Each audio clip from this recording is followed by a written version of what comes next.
Okay,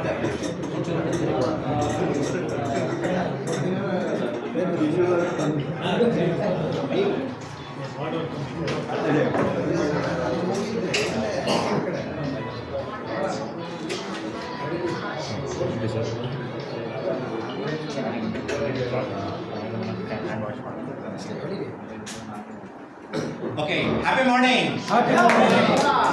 Thank you for this wonderful response. We have 24 registrations. So this itself is showing how many people are so interested, especially men to cook, right? Thank you so much. So yes, ನಮ್ಮ team almost ಈಗೆಲ್ಲ ready ಇದ್ದೀವಿ. ಎಲ್ಲ ingredients ನಿಮಗೆ ಎಲ್ಲ display ಮಾಡಿದ್ದೀವಿ. ಇಲ್ಲಿ ನಾವು ಪ್ರತಿಯೊಂದು ನಾನು ಮುಂಚೆ ಹೇಳ್ದಂಗೆ ನಿಮಗೆ ಇಂಗ್ರೀಡಿಯೆಂಟ್ಸ್ ಬಗ್ಗೆ ಎಲ್ಲ ಎಕ್ಸ್ಪ್ಲೈನ್ ಮಾಡಿಕೊಂಡು ಪ್ಲಸ್ ಅದು ನ್ಯೂಟ್ರಿಷನ್ ವ್ಯಾಲ್ಯೂ ಕೊಡೋದಕ್ಕೆ ನಮ್ಮ ಡಾಕ್ಟರು ಇದ್ದಾರೆ, ಪ್ರೊಫೆಸರ್ ಇದ್ದಾರೆ. ಸೊ ಅವರೆಲ್ಲ ಅದಕ್ಕೆ ನ್ಯೂಟ್ರಿಷನ್ ವ್ಯಾಲ್ಯೂಗಳು ಕೊಡ್ತಾ ಇರ್ತಾರೆ. And this is going to be fantastic session with lot of fun. ಇವತ್ತು ಬೆಳಗ್ಗೆ ಶುರುವಾಗಿದೆ ಫುಲ್ಲು ಒಂಥರ ಎಲ್ಲ ನಗ್ನಗ್ತಾ ಶುರು ಆಯಿತು ನಮ್ಮ ರಾಜೇಶ್ ಸರಿಂದ. ಅಲ್ಲಿಂದ ಅದನ್ನ ಕಂಟಿನ್ಯೂಷನ್ ಮಾಡ್ಕೊಂಡು ನಮ್ಮ ನಾನಂದ್ ಸರ್ ಒಂದು ಒಳ್ಳೆ ಸ್ಟೋರಿ ಅಂತ ಹೇಳಿದ್ರು. ಲಾಸ್ಟ್ ಒಂದು ಟ್ವಿಸ್ಟ್ ಅಂತ ಕೊಟ್ಬಿಟ್ಟು ಅದೇ ಥರ whole programme even the cooking show will be like this. ನಗ್ನಗ್ತಾ ಖುಷಿಗೆ ಎಲ್ಲ ನೀವೇ ಮಾಡಿ ತಿಂದು ಖುಷಿಗೆ ಮನೆಗೆ ಹೋಗೋ ಥರ ಇರುತ್ತೆ. ಓಕೆ, ಸೊ ಈ ಒಂದು ಸಣ್ಣ ಪ್ರೋಗ್ರಾಮ್ ನಮ್ಮ healthy food and happy Sundays ಟೀಮಿಂದ, ನಮ್ಮ ಫುಡ್ ಟೀಮಿಂದ ಸ್ಟಾರ್ಟ್ ಮಾಡ್ತಾ ಒಂದು ಸಣ್ಣ ಪ್ರಾರ್ಥನೆಯಿಂದ ನಮ್ಮ ಡಾಕ್ಟರ್ನಿಂದ ಶುರು ಮಾಡೋಣ. ಸರ್ ನಮಸ್ಕಾರ. ಎಲ್ರಿಗೂ ನಮಸ್ಕಾರ. ನಾನು ತುಂಬ ದೊಡ್ಡ ಹಾಡುಗಾರನಲ್ಲ. ಕಳೆದ 30-40 ವರ್ಷದಿಂದ ಎಲ್ಲಾದರೂ ಹಾಡಬೇಕು ಅಂದರೆ ಅವಕಾಶನೂ ಸಿಗಲಿಲ್ಲ. ನನಗೆ ಶರತ್ ಬಾಬು ಅವರು ಇತ್ತೀಚೆಗೆ ಪರಿಚಯ ಆಗಿದ್ದು. ಮಾತಾಡ್ತಾ ಇದ್ದಂಗೆ ನಾಡ್ದು ನಮ್ಮದೊಂದು ಪ್ರೋಗ್ರಾಮಿಗೆ ನಾನು ಮೊದಲೇ ರಿಜಿಸ್ಟರ್ ಮಾಡಿದ್ದೆ.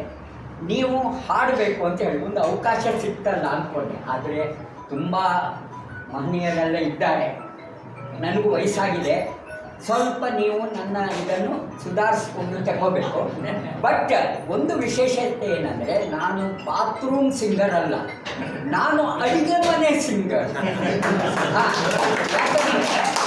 ಕೊರೋನಾ ಬಂದ ಮೇಲೆ ಅಡುಗೆಯ ಒಂದು ಜವಾಬ್ದಾರಿ ನನಗೆ ಬಿಟ್ಟಿದೆ. ಬೆಳಗ್ಗೆ ನಾನು 40 ನಿಮಿಷ ನಾನು ಮಾಡಲೇಬೇಕು, ಸುಮ್ಮನೆ ಮಾಡೋಕ್ಕಾಗಲ್ಲ, ನನಗೂ ಬೇಜಾರಾಗುತ್ತೆ.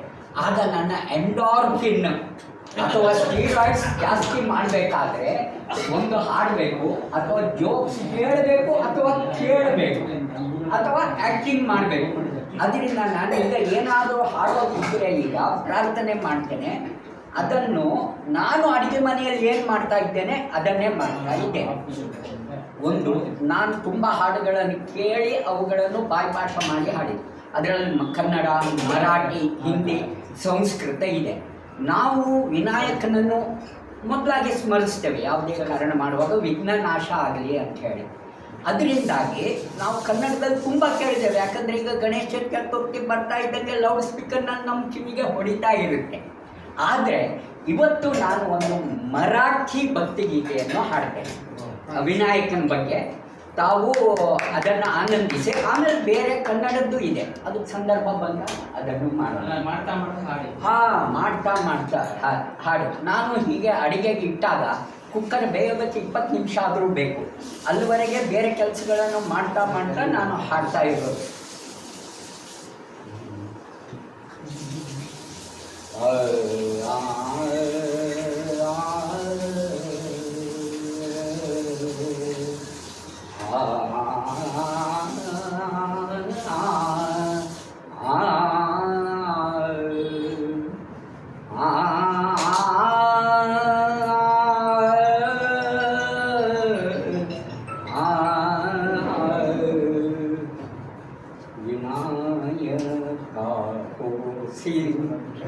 गणेश विनायक हो सिद्ध गणेश रंग सभेला या दुनिया रंग सभेला या दुनिया विनायक हो सिद्ध गणेश पक्षी गाती खरच्या मधुनी पक्षी गाती, घरच्या मधुनी आशीर्वद हो या तुम्ही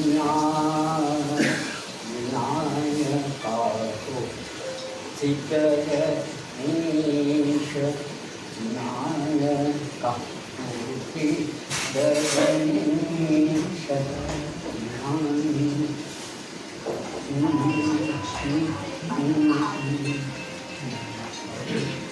नृत्य विशारद तुम्ही लंबोदर हाती शोभे परशुतोमर, नृत्य विशारद तुम्ही लंबोदर हाती शोभे परशुतोमर, नागकटीला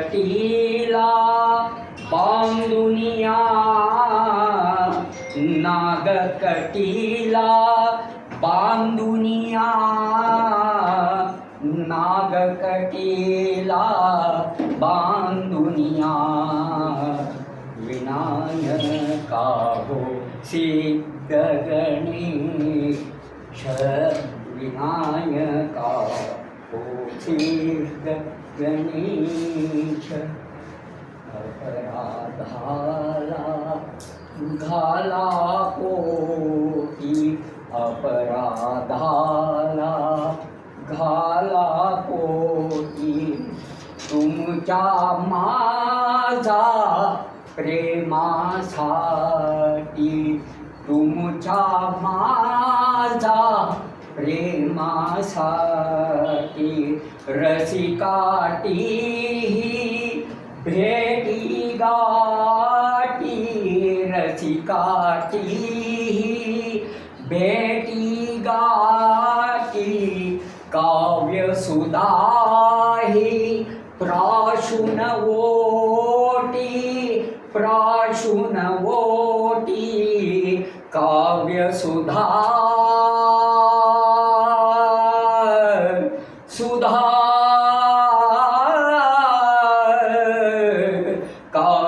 काव्यसुधाही प्राशुन ओटी, तृप्तमनाने बेकर्या, विनायका हो सिद्ध गणेश, विनायका सिद्ध गणेश, आम्ही बालक तव गुणगायक, कृपावंत हो प्रभु गुणगायक, मी बालक तव गुणगायक, कृपावंत हो प्रभु गुणग्राहक, प्रसाद हाती घेऊनिया, प्रसाद हाती घेऊनिया, प्रसाद हाती घेऊनिया, विनायका हो सिद्ध गणेश,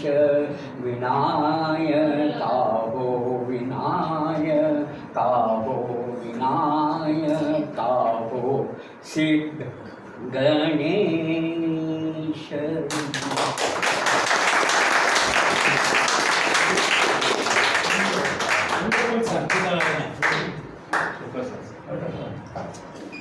ಸೊ ಒಂದು ಒಳ್ಳೆಯ ಒಂದು ಪ್ರಾರ್ಥನೆಯಿಂದ ಶುರು ಮಾಡ್ತಾ ಇದ್ವಿ.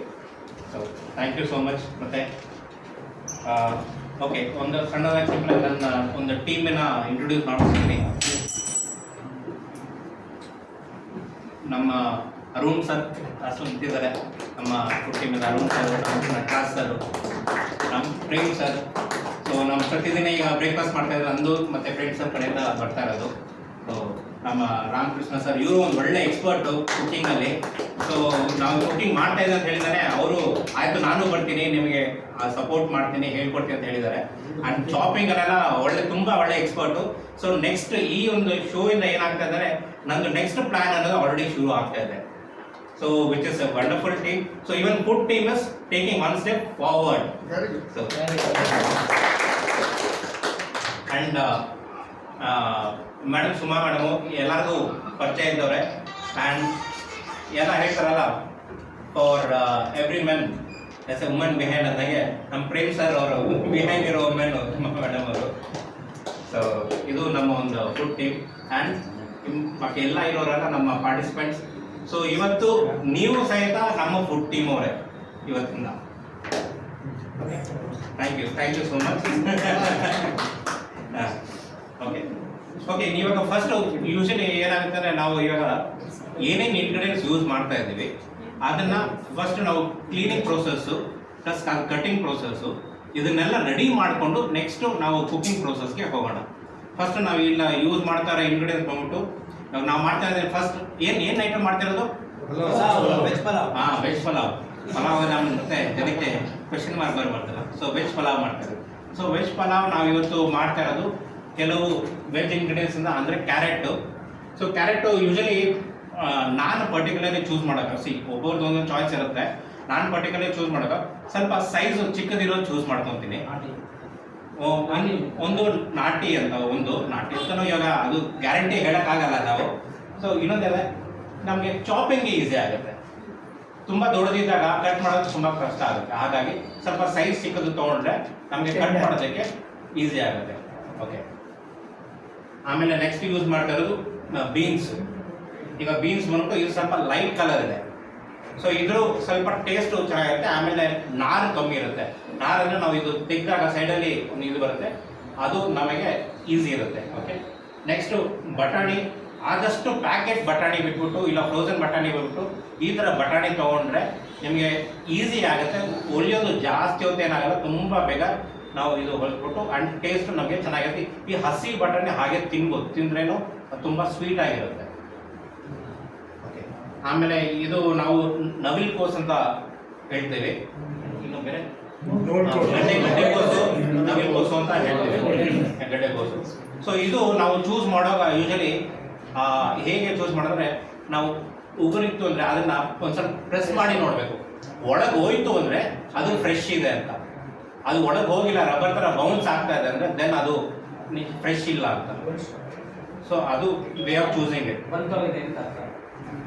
ಬಲ್ತಿದ್ರೆ ಏನು ಮಾಡ್ತೀವಿ ನಾವು ಹಗಿಯುವಾಗ ನಾವು ನುಗ್ಗೆಕಾಯಿ ತಿಂದಾಗ ಹೋಗುತ್ತೆ, ಅದು ಹಗ್ದು ಮತ್ತೆ ಬಿಸಾಕ್ಬೇಕಾಗುತ್ತೆ.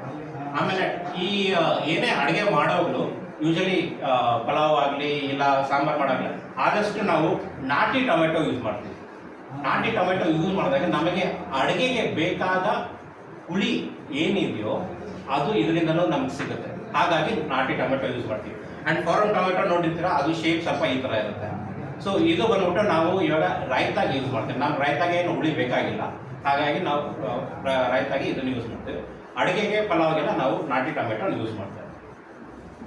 ಆ್ಯಂಡ್ ಈರುಳ್ಳಿ ತೊಗೊಂಡಾಗ ಈರುಳ್ಳಿಲಿ ನೀವು ನೋಡ್ಬೋದು ಕೆಲವು ಕಡೆ ತುಂಬ ಡಾರ್ಕ್ ಇರುತ್ತೆ.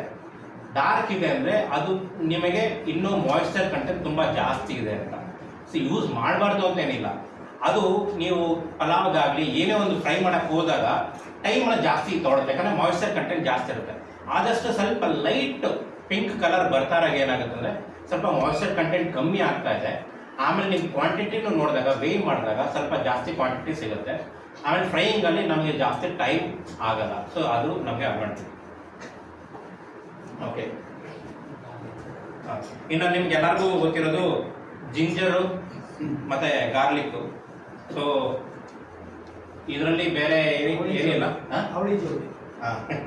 ಸೊ ಇದು ಎಸ್ಪೆಷಲಿ ಕೆಲವು ಸಲ ಈಗ ಹೋದಾಗ ತುಂಬ ದಪ್ಪಕ್ಕೆ ಸಿಗುತ್ತೆ, ಪ್ಲಸ್ ಸ್ವಲ್ಪ ಪಿಂಕಿಶ್ ಇರುತ್ತೆ.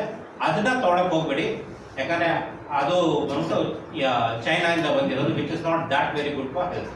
ಪಾಕೆಟ್ಗಳನ್ನ ಯೂಸ್ ಮಾಡಬೇಕು. ಅದೇ ಕಾರಣಕ್ಕೂ ಪೇಸ್ಟ್ ಮಾತ್ರ ಆದಷ್ಟು ಶುಂಠಿ ಬೆಳ್ಳುಳ್ಳಿ ಪೇಸ್ಟು ನೀವು ಫ್ರೆಶ್ ಆಗಿ ಎಷ್ಟು ಚೆನ್ನಾಗಿ ಮಾಡ್ಕೊತಿರೋ ಅಷ್ಟು ಒಳ್ಳೇದು. ಪೇಸ್ಟ್ ಮಾಡಿದಾಗ ಪೇಸ್ಟ್ ರೆಡಿ ಪ್ಯಾಕೆಟ್ ತೊಗೊಂಡು ಬಂದಾಗ ಏನಾಗುತ್ತೆ, ಅದರಲ್ಲಿ ಪ್ರಿಸರ್ವೇಟಿವ್ಸ್ ಇದ್ದೇ ಇರುತ್ತೆ. ಅವರು ಪ್ರಿಸರ್ವೇಟಿವ್ಸ್ ಇಲ್ಲ ಅಂತ ಅದು ಮಾಡೋಕ್ಕಾಗಲ್ಲ. ಸೊ ಅದನ್ನ ಪ್ರಿಸರ್ವೇಟಿವ್ಸ್ ಯೂಸ್ ಮಾಡಿದ್ರೆ ನಮ್ಮ ಆರೋಗ್ಯ ನಾವೇ ಹಾಳು ಮಾಡ್ಕೊತಾ ಇದ್ದೀವಿ. ಓಕೆ, ನೆಕ್ಸ್ಟ್ ತುಂಬ ಇಂಪಾರ್ಟೆಂಟ್ and ತುಂಬ ಚಿಕ್ಕದು ನಮ್ಮ ಮೆಣಸಿನ್ಕಾಯಿ. ನನಗೆ ಈ ಲಾಸ್ಟ್ ಟೈಮ್ ಪಲಾವ್ ಮಾಡಿದಾಗ ನಾನು ಒಂದು ಮೆಣಸಿನ್ಕಾಯಿ ತಂದಿದ್ದಲ್ಲ, ಆ ಮೆಣಸಿನ್ಕಾಯಿ ಬುಲೆಟ್ ಮೆಣಸಿನ್ಕಾಯಿ ಅದು ನನಗೆ ನೋಡಿದೆ, ನನಗೆ ಸಿಗಲಿಲ್ಲ. ಹಾಗಾಗಿ ನಾನು ರೆಗ್ಯುಲರ್ ಮೆಣಸಿನ್ಕಾಯಿ ತೊಗೊಂಡ್ಬಂದೆ. ಓಕೆ, ಇವಾಗ ಎಷ್ಟೊಂದು ಜನಕ್ಕೆ ಕನ್ಫ್ಯೂಷನು, ಸರ್ ಮೆಣಸಿನ್ಕಾಯಿ ಹಾಕೋಗ ಖಾರ ಹೇಗೆ ಗೊತ್ತಾಗೋದು ನಮಗೆ? ಇವಾಗ ಇದು ಖಾರ ಇದೆಯಾ ಇವಾಗ ಹೇಗೆ ಗೊತ್ತಾಗುತ್ತೆ? ತಿಂದು ನೋಡ್ಬೋದಾ? ಆಗಲ್ಲ, ಕಷ್ಟ ಅಲ್ವಾ? ಸೊ ಹಾಗಾಗಿ ಅದರ ಆಪ್ಷನ್ ಇನ್ನು ಈಸಿಯೆಸ್ಟ್ ವೇ ಇದು ನಿಮಗೆ ಕಂಡುಹಿಡಿಯೋದಕ್ಕೆ ಏನು ಅಂದರೆ, ಈಗ ಸ್ವಲ್ಪ ಲೈಟ್ ಕಲರ್ ಬಂತು ಅಂದರೆ ಅದರಲ್ಲಿ ಸ್ವಲ್ಪ ಖಾರ ಕಮ್ಮಿ ಇರುತ್ತೆ. ಇದು ಡಾರ್ಕ್, ತುಂಬ ಡಾರ್ಕ್ ಗ್ರೀನ್ ಇತ್ತು ಅಂದರೆ ಅದು ತುಂಬ ಖಾರ ಜಾಸ್ತಿ ಇರುತ್ತೆ. ಆ್ಯಂಡ್ ಸೈಜು ಚಿಕ್ಕದಿದ್ದಷ್ಟು ಖಾರ ಜಾಸ್ತಿ ಇರುತ್ತೆ. ಓಕೆ, ಬಟ್ ನಿಮಗೆ ಅವಕಾಶ ಸಿಕ್ಕಿದಾಗ ಆ ಬುಲೆಟ್ ಚಿಲ್ಲಿ ಸಿಕ್ಕಿದ್ರೆ ಆದಷ್ಟು ಅದನ್ನೇ ಯೂಸ್ ಮಾಡಿ. ಯಾಕಂದ್ರೆ ಅದರ ನ್ಯೂಟ್ರಿಷನ್ ವ್ಯಾಲ್ಯೂನೇ ಜಾಸ್ತಿ, ಪ್ಲಸ್ ಅದು ಸ್ಕಿನ್ ದಪ್ಪ ಇರೋದ್ರಿಂದ ನಮಗೆ ಈ ಇದರದ್ದು ಫ್ರೆಶ್ ಜಾಸ್ತಿ ಸಿಗುತ್ತಲ್ಲ. ಸೊ ಇಲ್ಲಿ 10 ಹಾಕೋದು, ಅಲ್ಲಿ ಒಂದು 5ರಿಂದ 6 ಹಾಕಿದ್ರು ನಮಗೆ ಸಾಕಾಗುತ್ತೆ. ಓಕೆ, ಸೊ ಖಾರ ಜಾಸ್ತಿ ಇರುತ್ತೆ, ಇದು ಖಾರ ಇರುತ್ತೆ, ಬಟ್ ಅದೇ ಇದು ಎಷ್ಟು ಲೈಟ್ ಆಗುತ್ತೋ, ಎಷ್ಟು ಉದ್ದ ಬರುತ್ತೋ ಅದು ಖಾರ ಕಮ್ಮಿ. ನೀವು ಪ್ರೆಸೆಂಟೇಷನ್ಗೋಸ್ಕರ ಆಗ್ತಾ ಇದ್ದೀರಾ ಅಂದರೆ ಅಂಥದ್ದೆಲ್ಲ ಆವಾಗ ಲೈಟ್ ಆಗಿರೋದು ಆ ಕಲರ್ ಇರೋ ತೊಗೊಂಡ್ರೆ ನಿಮಗೆ ಪ್ರೆಸೆಂಟೇಷನ್ಗೆ ಅದು ತುಂಬ ಚೆನ್ನಾಗಿರುತ್ತೆ. ಆ್ಯಂಡ್ ಅದು ಲೈಟ್ ಫ್ರೈ ಆದರೆ ಅದನ್ನು ಹಾಗೂ ತಿನ್ಬೋದು. ಸೊ ಮೇ ಬಿ ನಾವು ಆಂಧ್ರದವರಾದ್ರಿಂದ ನಾವು ತಿನ್ಬೋದು ಅಂತ ಹೇಳ್ಬಿಡ್ತೀವಿ ಸಿಂಪಲ್ ಆಗಿ. ಬಟ್ ಬೇರೆಯವ್ರಿಗೆ ಕಷ್ಟ ಆದರೆ ಅದನ್ನು ನೀವು ಅವಾಯ್ಡ್ ಮಾಡ್ಕೋಬೇಕಾಗುತ್ತೆ. ಆ್ಯಂಡ್ ಇದರಲ್ಲಿ ಹೇಳೋ ಜಾಸ್ತಿ ಇದೇನಿಲ್ಲ. ಸೊ ಲೆಮನ್ ನಮ್ಗೆ ಸಿಟ್ರಿಕ್ ಅಂಶ ಇರೋದು, ಸೊ ಈ ಬಿಸಿಲು ಕಾಲಕ್ಕೆ ತುಂಬ ಒಳ್ಳೆಯದು. ಆ್ಯಂಡ್ ಕ್ಯಾಪ್ಸಿಕಮ್ ತೊಗೊಂಬಂದೆ. ಇವಾಗ ಪಲಾವ್ ಮಾಡುವಾಗ ಸ್ವಲ್ಪ ತಿನ್ನೋದಕ್ಕೊಂದೇ ಅಲ್ಲ, ಫಸ್ಟು ಕಣ್ಣಿಗೂ ಚೆನ್ನಾಗಿ ಕಾಣಬೇಕಲ್ಲ. ಹಾಗಾಗಿ ನಾನು ಗ್ರೀನ್ ಕ್ಯಾಪ್ಸಿಕಮ್ ಬೇಡ ಅಂದ್ಬಿಟ್ಟು ಎಲ್ಲೋ ಕ್ಯಾಪ್ಸಿಕಮ್ ತೊಗೊಂಡೆ. ಯಾಕಂದರೆ ರೆಡ್ಡಿಗೆ ಆಲ್ರೆಡಿ ನನಗೆ ಸ್ವಲ್ಪ ಕ್ಯಾರೆಟ್ ಇತ್ತು ಮತ್ತು ಟೊಮೆಟೊನೂ ಇತ್ತು. ಸೊ ಎಲ್ಲೋ ಕ್ಯಾಪ್ಸಿಕಮ್ ತೊಗೊಂಡೆ, ಸೊ ಸ್ವಲ್ಪ ಕಲರ್ ಚೆನ್ನಾಗಿರಲಿ ಅಂತ. ಸೊ ಮನಸ್ಸಿಗೂ ಫಸ್ಟು ಇವಾಗ ತಿನ್ನೋವಾಗ ಯಾವಾಗಲೂ ಫಸ್ಟು ಕಣ್ಣಿಗೆ ಚೆನ್ನಾಗಿ ಕಾಣಬೇಕು. ಐ ಸೆನ್ಸ್ ಆರ್ಗನ್ಸ್ ಇದೆಯಲ್ಲ, ಈ ಐ ಸೆನ್ಸರ್ ಫಸ್ಟು ಕಣ್ಣು ಚೆನ್ನಾಗಿ ಅನಿಸ್ಬೇಕು. ಆಮೇಲೆ ನೆಕ್ಸ್ಟು ನಮಗೆ ಅದನ್ನ ನಾವು ತಗೊಂಡಾಗ ಕೈಗೆ ಆ ಫೀಲ್, ಆಹಾ ಮುಟ್ತಾರೆ, ಆಹಾ ಸಕ್ಕತ್ತಾಗಿದೆ ಅನ್ನಬೇಕು. ನೆಕ್ಸ್ಟ್ ಹತ್ತಿರ ತೊಗೊಂಡು ಹೋಗ್ಬೇಕಾದ್ರೆ ಅದ್ರದ್ದು ಸ್ಮೆಲ್ಲು, ಇಲ್ಲೇ ನನಗೆ ಒಂಥರ ಹೊಟ್ಟೆ ಇನ್ನೂ ಕವ ಅಂತ ಇರಬೇಕು. ಆಮೇಲೆ ಬಾಯಿಗೆ ಇಟ್ಟಾಗ ಅದು ಸ್ವರ್ಗ ಆಗಿರ್ಬೇಕು. ಸೊ ಆ್ಯಂಡ್ ಮಿಕ್ಕಿದ್ದು ಇವಾಗ ಇವತ್ತು ನಾವು ಯೂಸ್ ಮಾಡ್ತಾ ಇರೋ ರೈಸ್ ಬಂದ್ಬಿಟ್ಟು ಇದು ಜೀರಾ ಸಾಂಬಾರ್ ರೈಸ್ ಅಂತ ಕರಿತೀವಿ. ಇದು ನಾರ್ಮಲಿ ಎಲ್ಲ ಪ್ರೊವಿಷನ್ ಸ್ಟೋರ್ಸಲ್ಲೂ ಸಿಗುತ್ತೆ. ಪಲಾವ್ಗಳಿಗೆಲ್ಲ ಇದು ತುಂಬ ಟೇಸ್ಟಿಯಾಗಿರುತ್ತೆ. ಇದು ಒಂದು ಎಕ್ಸ್ಟ್ರಾ ಫ್ಲೇವರನ್ನೇ ಸಿಗುತ್ತೆ. ಎಸ್ಪೆಷಲಿ ಈ ಪ್ಯಾಕೆಟ್ ಓಪನ್ ಮಾಡಿ ವಾಶ್ ಮಾಡೋಕ್ಕೆ ನಮಗೆ ಆ ಫ್ಲೇವರ್ ಗೊತ್ತಾಗುತ್ತೆ. ನಿಮಗೆ ನಾವು ಮನೇಲಿರೋ ಅಕ್ಕಿಯಲ್ಲಿ ಮಾಡಬಾರ್ದು ಅಂತ ಏನಿಲ್ಲ, ಮಾಡ್ಬೋದು, ಬಟ್ ನಮಗೆ ಒಳ್ಳೆ ಫ್ಲೇವರ್ ಚೆನ್ನಾಗಿ ಎಂಜಾಯ್ ಮಾಡಬೇಕಾದ್ರೆ ಒನ್ಸಿನ ಬಾಯಿ ಇದನ್ನು ಯೂಸ್ ಮಾಡ್ಬೋದು. ನಿಮಗೆ 100 ರೂಪಾಯಿಂದ ಹಿಡಿದು 140 ರೂಪಾಯಿ ತನಕ, 150 ರೂಪಾಯಿ ತನಕ ಸಿಗುತ್ತೆ ಪ್ಯಾಕೆಟಲ್ಲಿ. ನಾವು ನಾನು ಇವಾಗ ರೆಗ್ಯುಲರ್ ಒಂದು ಸೂಪರ್ ಮಾರ್ಕೆಟಲ್ಲಿ ತಗೊಳಿದ್ರೆ ಸ್ವಲ್ಪ ನನಗೆ ಡಿಸ್ಕೌಂಟ್ ಮಾಡಿ ಕೊಡ್ತಾರೆ. ಬಾಸ್ಮತಿ ರೈಸ್ ಬೇಡ ಅದಕ್ಕೆ? ಬಾಸ್ಮತಿ ರೈಸ್ ಅದರಲ್ಲೂ ಮಾಡ್ಬೋದು, ಬಟ್ ಏನಂದರೆ ಅದು ಬಾಸ್ಮತಿ ರೈಸ್ ಸುಮಾರು ಜನಕ್ಕೆ ಹೊಟ್ಟೆ ಒಂಥರ ಉಬ್ರ ಆದಂಗೆ ಆಗುತ್ತೆ. ಯಾಕಂದರೆ ಅದರಲ್ಲಿ ಇನ್ನು ಸ್ಟಾರ್ಚ್ ಕಂಟೆಂಟ್ ಸ್ವಲ್ಪ ಜಾಸ್ತಿ ಇರುತ್ತೆ. ಸೊ ಪ್ಲಸ್ ಅದನ್ನು ಹ್ಯಾಂಡ್ಲಿಂಗು ಸ್ವಲ್ಪ ನಿಧಾನಕ್ಕೆ ಮಾಡಬೇಕು. ಇದು ನಾವು ಜಾಸ್ತಿ ಹಾಕಿ ತಿರ್ಸೋವಾಗ ಬಾಸ್ಮತಿ ರೈಸು ನಮಗೆ ಜೀರಾ ರೈಸ್ ಆಗಿರುತ್ತೆ, ಎಲ್ಲ ಮುರಿದೋಗಿರುತ್ತೆ. ಸೊ ಫುಲ್ ಅದನ್ನೇ ಯೂಸ್ ಮಾಡ್ತಾರೆ. ಹಾಂ, ಆ್ಯಂಡ್ ಡೈಜೆಷನ್ಗೂ ಇದು ಈಸಿ. ನೀವು ಮಧ್ಯಾಹ್ನ ಊಟ ಮಾಡ್ಕೊಂಡು ಹೋಗಿದ್ರಂದ್ರೆ ನೈಟ್ ಮತ್ತೆ ಹೊಟ್ಟೆ ಹಸಿಬೇಕು.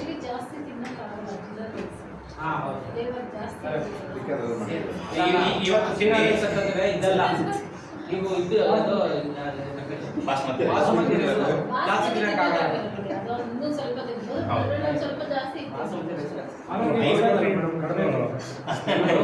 ಸ್ಮೆಲ್ ಇದಾಗುತ್ತೆ ಬಾಸುಮತಿ ರೈಸ್. ಕೆಲವರಿಗೆ ಇಷ್ಟ ಇಲ್ಲ. ಇಷ್ಟ ಆಗಲ್ಲ. ಮಿಕ್ಸ್ ಮಾಡ್ಬೋದು. ನೀವು ಇಲ್ಲಾಂದ್ರೆ ರೆಗ್ಯುಲರ್ ರೈಸು ಹಾಕಿ ಪಲಾವ್ ಮಾಡ್ಬೋದು. ರೈಸ್ ಬಂದ್ಬಿಟ್ಟು ಅದು ನಿಮ್ಮ ಚಾಯ್ಸ್ ಅಂತ. ಸೊ ಸಣ್ಣ ಬರುತ್ತೆ. ಓಕೆ, ಇನ್ನು ಅದು ಬಿಟ್ಟರೆ ನಾವು ಇವತ್ತು ನಮ್ಮದೊಂದು ಸ್ಪೆಷಲ್ ಮಸಾಲೆ ಹಾಕಿ ಮಾಡ್ತಾ ಇದ್ದೀವಿ ಪಲಾವ್ನ. ಈ ಪಲಾವ್ ಮತ್ತು ಈ ಮಸಾಲೆ ನಿಮ್ಗೆ ಹೋಗೋಗಿ ಎಲ್ಲರಿಗೂ ಮರೀದಿರ ತೊಗೊಂಡೋಗಿ, ಆಗ ಮತ್ತೆ ನೀವು ಮನೇಲಿ ಮತ್ತೆ ಮಾಡ್ಕೋಬೋದು. ಇನ್ನು ರೆಗ್ಯುಲರ್ ನಾನು ಜಾಸ್ತಿ ಯೂಸ್ ಮಾಡೋದು ಅಡುಗೆಗಳಿಗೆಲ್ಲ ರಾಕ್ ಸಾಲ್ಟ್, ಟಾಟಾದು ರಾಕ್ ಸಾಲ್ಟ್ ನಾನು ಯೂಸ್ ಮಾಡ್ತೀನಿ. ಯಾಕಂದರೆ ನಾನು ರೆಗ್ಯುಲರ್ ಆಗಿ ಅದು ಒಂದ್ಸರಿ ಯೂಸ್ ಮಾಡಿದ್ರೆ ನನಗೆ ಕ್ವಾಂಟಿಟಿ ಗೊತ್ತು ಎಷ್ಟು ಹಾಕಬೇಕು ಅಂತ. ಆ್ಯಂಡ್ ಅದು ಯೂಶಲಿ ಕೈಗೆ ಅಷ್ಟು ಜಾಸ್ತಿ ಅಂಟಲ್ಲ. ಸೊ ಹಾಗಾಗಿ ಅದು ಟಾಟಾದು ಸಾಲ್ಟ್, ಟೇಬಲ್ ಸಾಲ್ಟ್ ಆಗಿ ರಾಕ್ ಟಾಟಾದು ಯೂಸ್ ಮಾಡ್ತೀವಿ. ಆ್ಯಂಡ್ ತುಪ್ಪ ಇವತ್ತು GRBಗೂ ಯೂಸ್ ಮಾಡ್ತಾ ಇದ್ದೀವಿ. ಸೊ ಇದು ಕೋಲ್ಡ್ ಪ್ರೆಸ್ ಗ್ರೌಂಡ್ನೆಟ್ ಆಯಿಲು ನಮ್ಮ ರಾಮಕೃಷ್ಣ ಸರ್ ಅವ್ರದ್ದು. ಸೊ ಯಾರಿಗಾದ್ರೂ ಬೇಕಾದರೆ ಅವ್ರ ಕಡೆಯಿಂದ ನೀವು ಆರ್ಡರ್ ಮಾಡ್ಬೋದು, ಅವ್ರಿಗೆ ತಂದು ಕೊಡ್ತಾರೆ. ಸೊ ಇವತ್ತು ಇದೇ ಆಯಿಲ್ ಯೂಸ್ ಮಾಡಿ ನಾವು ಮಾಡ್ತಾ ಇದ್ದೀವಿ. ಓಕೆ, ಆಮೇಲೆ ಓಕೆ ಸೌತೆಕಾಯಿ ಆದಷ್ಟು ಸ್ವಲ್ಪ ಈ ಥರ ಮೀಡಿಯಂ ಸೈಜ್ ಇರೋದು, ಸ್ವಲ್ಪ ಸಣ್ಣ ಇರೋ ತೊಗೊಂಡ್ರೆ ನಿಮಗೆ ಬೀಜಗಳು ಕಮ್ಮಿ ಇರುತ್ತೆ. ಸ್ವಲ್ಪ ದಪ್ಪ ಇರೋದು ಏನಾಗುತ್ತೆ, ಒಳಗೆ ಬಲ್ತಿರುತ್ತೆ, ಆದ್ರೆ ಬೀಜಗಳು ಜಾಸ್ತಿ ಇರುತ್ತೆ. ಅದು ನಾವು ತಿನ್ನುವಾಗ ಏನಾಗುತ್ತೆ, ಸ್ವಲ್ಪ ಬಾಯಿಗೆ ಸಿಗ್ತವೆ. ಸೊ ಆದಷ್ಟು ಇದು ಸಣ್ಣ ಪ್ಲಸ್ ಸ್ಟ್ರೈಟ್ ಆಗಿತ್ತು ಅಂದರೆ ಕಟ್ ಮಾಡೋದು ಸ್ವಲ್ಪ ಈಸಿ ನಮಗೆ. ಆಮೇಲೆ ಇದಕ್ಕೆ ಪಲಾವ್ ಯೂಸ್ ಮಾಡ್ತಾ ಇರೋದು ಇವತ್ತು ಮೆಂತ್ಯ ಸೊಪ್ಪು ಆ್ಯಂಡ್ ಕೊತ್ತಂಬರಿ ಸೊಪ್ಪು ಮತ್ತು ಪುದೀನ ಸೊಪ್ಪು. ಸೊ ಇದು ಚಾಕುಗಳು ನಮಗೆ ತೋರಿಸಿ ನಿಮ್ಮ ಮನೇಲಿ ಯಾವ್ದಾದ್ರು ಅದನ್ನು ಯೂಸ್ ಮಾಡ್ಕೊಳ್ಳಿ. ನಿಮ್ಗೆ ಯಾವ್ದು ಕಂಫರ್ಟ್ ಅನ್ನುತ್ತೋ ಅದು ಯೂಸ್ ಮಾಡ್ಕೊಳ್ಳಿ. ಕೆಲವು ಜನಕ್ಕೆ ಈ ಥರ ಚಿಕ್ಕ ಚಾಕುನೇ ಓಕೆ. ಆ್ಯಂಡ್ ಎಸ್ಪೆಷಲಿ ಒಂದ್ಸಲಿ ಕುಕಿಂಗ್ ಇದು ಲೈನಿಗೆ ಬಂದಮೇಲೆ ನಮಗೆಲ್ಲ ಇಷ್ಟ ಆಗೋದು ಈ ಚಾಕು, ನಮ್ಮ ಬಟರ್ ಚಾಕು. ಅದು ಯೂಶಲಿ ನಮ್ಮ ಕಿಚನಲ್ಲಿ ಯೂಸ್ ಮಾಡ್ತೀನಿ. ನಾನು ಮನೇಲಿ ಅದೇ ಅಭ್ಯಾಸ ಆಗಿಲ್ಲ, ಸ್ವಲ್ಪ ಈ ಥರ ಲಾಂಗ್ ಇರೋದು ನಾನು ಯೂಸ್ ಮಾಡ್ತೀನಿ. ಅದಿದೆ, ಇದಿದೆ. ಆಮೇಲೆ ಇನ್ನೊಂದು ಶೆಫ್ ನೈಫ್, ಹಾಂ ಅದು ತೋರಿಸ್ತೀನಿ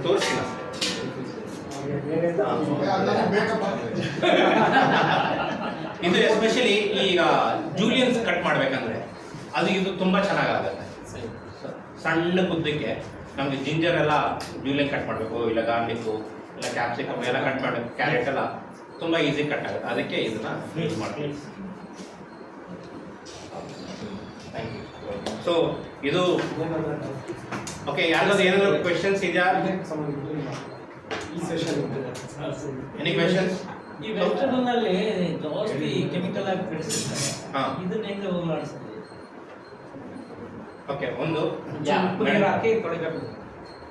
ಇನ್ನೊಂದು ಮಾಹಿತಿ ಏನಂದ್ರೆ ನಮ್ಗೆ ಕೆಲವರು ಹೇಳಿರೋ ಪ್ರಕಾರ ಹಿಂದಿನ ದಿವಸ ರಾತ್ರಿ ಒಂದು 6 to 8 hours ನೆನೆಸ್ಬಿಟ್ರೆ, ಸ್ವಲ್ಪ ಅಷ್ಟನ್ನು ಹಾಕಿ ನೆನೆಸಿದ್ರೆ ಒಂದು 50% ಆದ್ರೂ ನಮಗೆ ಕೆಮಿಕಲ್ಸ್ ರಿಡ್ಯೂಸ್ ಕಡಿಮೆ ಆಗುತ್ತೆ. Baking soda for 1 hour. That is also baking soda use ಮಾಡ್ಬೋದು, ಲೆಮನ್ ಯೂಸ್ ಮಾಡ್ಬೋದು. ಉಪ್ಪು ಹಾಕ್ಬಿಟ್ಟು ತೊಳೆದ್ಬಿಟ್ರೆ ಆಯ್ತು ಸರ್. 15 ನಿಮಿಷ. ಉಪ್ಪು ಅರ್ಶಿನ ಹಾಕಿದ್ರೆ ಅದು ಓದಕ್ಕೆ. ಇಲ್ಲ ನಮ್ಮ ಡಾಕ್ಟರ್ ಮುಂದೆ ಸರ್ ಯಾರಾದ್ರೆ ಹೇಳ್ಬೋದು. ಕೆಲವು ಇನ್ವೈಟ್ ದೋಸ್ ಒಪಿನಿಯನ್ಸ್. ಸರ್ ಇಂಥವ್ರು ಏನಂದ್ರೆ ಇಲ್ಲ. ಓಕೆ. ಸೊ ಎಸ್, ಬೇರೆ ಯಾವ್ದಾದ್ರು ಎಣ್ಣೆ ಯೂಸ್ ಮಾಡಬೇಕಾ?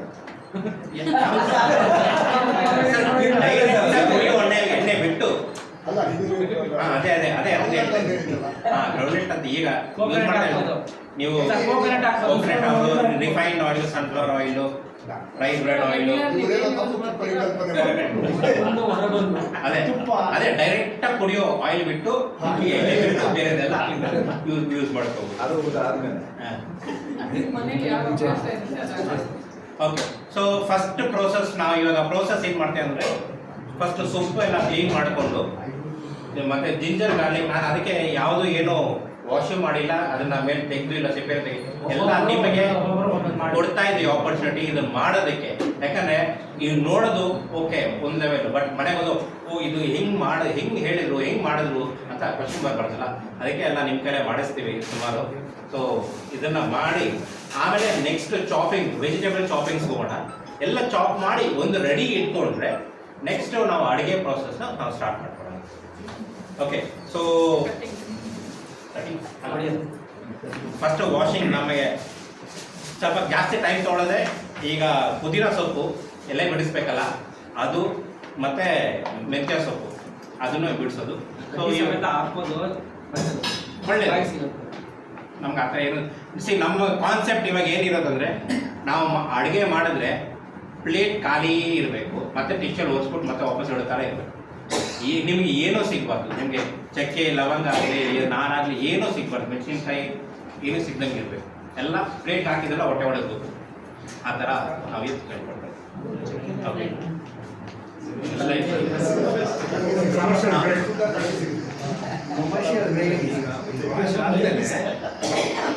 ಪ್ರೊಸೀಜರು ಏನೇನು ಹಾಕ್ಬಿಟ್ಟು ರೈಸು ಅದನ್ನು ಈಗಲೇ ಒಂದ್ಸರಿ ಎಕ್ಸ್ಪ್ಲೈನ್ ಮಾಡಿದರೆ ಒಳ್ಳೆಯದು. ಓಕೆ. ಅದು ಆಮೇಲೆ ಮಾಡ್ತೀರಾ? ಸರಿ. ಅಲ್ಲ ಎಲ್ಲ ಕೂತಿದ್ದೀವಲ್ಲ, ನಮ್ಮನ್ನು ಈಗ ಸಿಂಪಲ್ ಆಗಿ ಹೇಳ್ಬಿಟ್ಟು ಕಟ್ ಮಾಡಕ್ಕೆ ಕರೆದ್ರೆ ತಿರ್ಗಾಡ್ಬಿಡ್ತೀವಿ. ಸರಿ, ಬ್ರೀಫ್ ಮಾಡ್ತೀನಿ ನೋಡಿ. ಓಕೆ. ಈಗ ಫಸ್ಟ್ ಒಂದು ಪೇಸ್ಟ್ ಒಂದು ರೆಡಿ ಮಾಡ್ಕೊತಾ ಇದ್ದೀವಿ. ಆ ಪೇಸ್ಟಿಗೆ ಏನು ಬೇಕಂದರೆ ಪುದೀನ ಸೊಪ್ಪು, ಕೊತ್ತಂಬರಿ ಸೊಪ್ಪು, ಮೆಂತ್ಯ ಸೊಪ್ಪು, ಮತ್ತು ಜಿಂಜರು, ಗಾರ್ಲಿಕ್ಕು, ಹಸಿಮೆಣಸಿನ್ಕಾಯಿ, ಇದು ಎಲ್ಲ ಸ್ವಲ್ಪ ಲೈಟಾಗಿ ಎಣ್ಣೆ ಹಾಕ್ಕೊಂಡು ಸ್ವಲ್ಪ ಹುರ್ಕೊಂಡು ಆಮೇಲೆ ಅದನ್ನು ಪೇಸ್ಟ್ ಮಾಡ್ಕೊತಾ ಇದ್ದೀವಿ. ಓಕೆ. ಅದು ಪೇಸ್ಟ್ ಮಾಡಿಕೊಂಡ್ರೆ ನಮಗೆ ಅಲ್ಲೊಂದು ಅರ್ಧ ಪ್ರೋಸೆಸ್ ಆಗೋಯ್ತು. ಆಮೇಲೆ ಈ ವೆಜಿಟೇಬಲ್ಸ್ ಎಲ್ಲ ಕಟ್ ಮಾಡಿದ್ಮೇಲೆ ನಮಗೆ ಸೈಜ್ ಎಲ್ಲ ಹೇಳಿ ತೋರಿಸ್ತೀವಿ ನಿಮಗೆ ಹೇಗೆ ಕಟ್ ಮಾಡಬೇಕು ಏನು ಅಂತ. ಅದಾದಮೇಲೆ ಫಸ್ಟ್ ನಾವು ಅದೇ ಇನ್ನು ಸ್ಟವ್ ಇಟ್ಟು ಫಸ್ಟ್ ಆಯಿಲು, ಆಮೇಲೆ ಅದಕ್ಕೆ ಆನಿಯನ್ ಹಾಕ್ತೀವಿ. ಆನಿಯನ್ ಹಾಕಿದ್ಮೇಲೆ ನಮಗೆ ಫ್ಲೇವರ್ ಕೊಡೋದು ಕಸ್ತೂರಿ ಮೆಥಿ. ಆ ಕಸ್ತೂರಿ ಮೆಥಿನ ಸ್ವಲ್ಪ ಅದನ್ನು ಹಾಕಿ ಅದು ಫ್ರೈ ಆದಮೇಲೆ ಅದಕ್ಕೆ ಟೊಮೆಟೊ ಮತ್ತು ನಾವು ಮಾಡ್ಕೊಂಡಿರೋ ಪೇಸ್ಟು, ಅರಿಶಿನ, ನಮ್ಮದು ಮಸಾಲೆ ಪೌಡ್ರ್, ಈ ಮಸಾಲೆ ಪೌಡ್ರ್ ಹಾಕಿ ಒಂದು 2 ಮಿನಿಟ್ಸ್ ಫ್ರೈ ಮಾಡ್ತೀವಿ. ಅಂದರೆ ಅದು ಎಣ್ಣೆ ಬಿಟ್ಕೋಬೇಕು. ಒಂದ್ಸಲಿ ಎಣ್ಣೆ ಬಿಟ್ಕೊಂಡ್ಮೇಲೆ ಆಮೇಲೆ ನಾವು ಕಟ್ ಮಾಡೋ ಇದು ತರಕಾರಿ ಎಲ್ಲ ಅದಕ್ಕೆ ಹಾಕಿ ಇನ್ನೊಂದು 2 ಮಿನಿಟ್ಸ್ ಸ್ವಲ್ಪ ಫ್ರೈ ಮಾಡಿ ಆಮೇಲೆ ಅಕ್ಕಿ ನೆನೆಸಿಟ್ಟಿರಬೇಕು. ಈ ಅಕ್ಕಿ ಬಂದ್ಬಿಟ್ಟು ನಾವು ಒಂದು ಹಾಫ್ ಆನ್ ಅವರ್ ಆದರೂ ನೆನೆಸ್ಬೇಕು. ಈಗ ಅಕ್ಕಿ ನೆನೆಸೋದು ಹೇಗೆ ಅಂದರೆ ನಾವು ಯಾವ ಪಾತ್ರೆ ನೆನೆಸ್ತಾ ಇದೀವೋ ಅದರಿಂದ 2 ಇಂಚ್ ಮೇಲೆ, ಅಂದರೆ ನಮಗೆ ಈ ಸೆಂಟರ್ ಇಲ್ಲಿದೆಯಲ್ಲ ಅಷ್ಟು ಮೇಲೆ ನೀರು ಇರಬೇಕು. ಆಗಿತ್ತು ಅಂದರೆ ಅದು ಚೆನ್ನಾಗಿ ನೆನೆಯುತ್ತೆ ಅಕ್ಕಿ. ಸೊ ಹಂಗಂತ ಇವಾಗ ಬಾಸ್ಮತಿ ರೈಸ್ ಆಗಲಿ ಜೀರಾ ರೈಸ್ ತುಂಬ ಜಾಸ್ತಿ ನೆನೆಸಿದ್ರು ಅದು ಒಳ್ಳೆಯದಲ್ಲ, ನಮಗೆ ಅದು ಸ್ವಲ್ಪ ಮುದ್ದೆ ಥರ ಆಗುತ್ತೆ. ಸೊ ನಮ್ಮ regular raw rice, Sona Masuri rice ಅದು ಜಾಸ್ತಿ ನೆನೆಸಿದ್ರು ತೊಂದರೆ ಇಲ್ಲ. ಬಟ್ ಈ rice half an hour maximum, half an hour ಬೇಡ, ಮ್ಯಾಕ್ಸಿಮಮ್ ಹಾಫ್ ಆನ್ ಅವರ್ ಅಷ್ಟು ನೆನೆಸಿ ಇಟ್ಟಿರ್ತೀರ. ಆ ರೈಸ್ನ ಈ ತರಕಾರಿ ಜೊತೆಗೆ ಇದಕ್ಕೆ ಹಾಕಿ ಪಾತ್ರೆಗೆ 1 ಮಿನಿಟ್ ಮಿಕ್ಸ್ ಮಾಡಿ ಆಮೇಲೆ ಇದಕ್ಕೆ ಬೇಕಾಗಿರೋ ಕ್ವಾಂಟಿಟಿ ನೀರು. ಸೊ ಈಗ ನಾನು ಯೂಸ್ ಮಾಡ್ತಿರೋದು 1:2. ನೀವು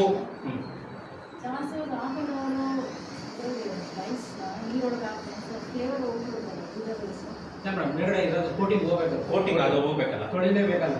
ತೊಳೆದು ಅದು ಅಲ್ಲಿ ನೆನೆಸಲೇಬೇಕು. ಇಲ್ಲಾಂದರೆ ಅದು ಒಳಗೆ ನಮಗೆ ಒಳಗೆ ಬೇಯಲ್ಲ. ಅಕ್ಕಿ ಏನಾಗುತ್ತೆ ಮೇಲ್ಗಡೆ ಬೆಂದೋಗುತ್ತೆ, ಒಳಗೆ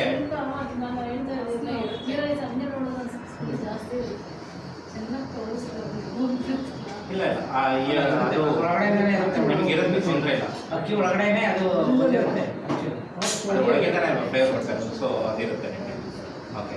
ಸೊ ಇದಕ್ಕೆ ಬೇಕಾದ ಕ್ವಾಂಟಿಟಿ ನೀರು 1:2 ಆಗ್ತದೆ. ಮನೆಯಲ್ಲಿ ನೀವು ಕುಕ್ಕರಲ್ಲಿ ಮಾಡೋಂಗಿದ್ರೆ ದೆನ್ ಈ ಜೀರಾ ರೈಸ್ಗೆ ಇಟ್ ಈಸ್ 1:1.5 ನೀರು ಅದನ್ನು ಹಾಕಿ. ಯಾಕಂದರೆ ಇದರಲ್ಲಿ ನಾವು ಓಪನ್ ಪಾತ್ರೆಯಲ್ಲಿ ಮಾಡೋದ್ರಿಂದ ಕೆಲವು ಸ್ಟೀಮ್ ಆಗಿ ಹೋಗುತ್ತೆ, ಹಾಗಾಗಿ ನಾವು ಅದನ್ನು 1:2 ಹಾಕೋತೀವಿ. ಇನ್ನು ಮಿಕ್ಕಿದ್ದು ಪ್ರೋಸೆಸ್ಸು ಆಲ್ಮೋಸ್ಟ್ ಅದು ಹೇಗೆ ಲೆವೆಲ್ ಬರುತ್ತೆ, ಯಾವಾಗ ಅದನ್ನು ಕ್ಲೋಸ್ ಮಾಡಬೇಕು, ಯಾವಾಗ ಅದಕ್ಕೆ ಸ್ಟವ್ ಎಷ್ಟೊತ್ತಿಡಬೇಕು, ಆಮೇಲೆ ಅದನ್ನು ದಮ್ ಎಷ್ಟೊತ್ತಿಡಬೇಕು, ಆ ದಮ್ ತೆಗೆದ ಮೇಲೆ ಅದನ್ನು ಹೊಡೆದು ಮತ್ತೆ ಇನ್ನೆಷ್ಟೊತ್ತಿಡಬೇಕು. ನಮಗೆ ಏನಂದರೆ ಅನ್ನ ತಿನ್ನೋ ಅದು ಉದುರುದ್ರಾಗಿರಬೇಕು. ಮುದ್ದೆ ಆಗಿದ್ರೆ ಇಷ್ಟ ಆಗಲ್ಲ, ಸ್ವಲ್ಪ ಅದು ಉದುರುದ್ರಾಗಿದ್ರೆ ಸ್ವಲ್ಪ ಚೆನ್ನಾಗಿರುತ್ತೆ. ಹಾಗೆ ಆ ಪ್ರೋಸೆಸ್ ಹೇಗೆ ಮಾಡೋದು ಅಂತ ಅದನ್ನು ಹೇಳಿ. Okay sir. Thank you. Paste first point ಪೇಸ್ಟ್ನ ರೆಡಿ ಮಾಡ್ಕೊತೀವಿ. ವಾಶ್ ಮಾಡ್ಕೊಳ್ಳೋದು, ವಾಶ್ ಮಾಡಿ ಪೇಸ್ಟ್ನ ರೆಡಿ ಮಾಡ್ಕೊತೀವಿ. ಈ ಸೊಪ್ಪು ಮತ್ತು ginger garlic and chilli. Sir ಇವಾಗ ಇದೆಲ್ಲ ಬಿಡಿಸ್ಕೊಳ್ಳಿ ಮಾಡಿ. ಆಯ್ತು, ಯಾರು First step. So what it is, ಇವಾಗ ಯಾರು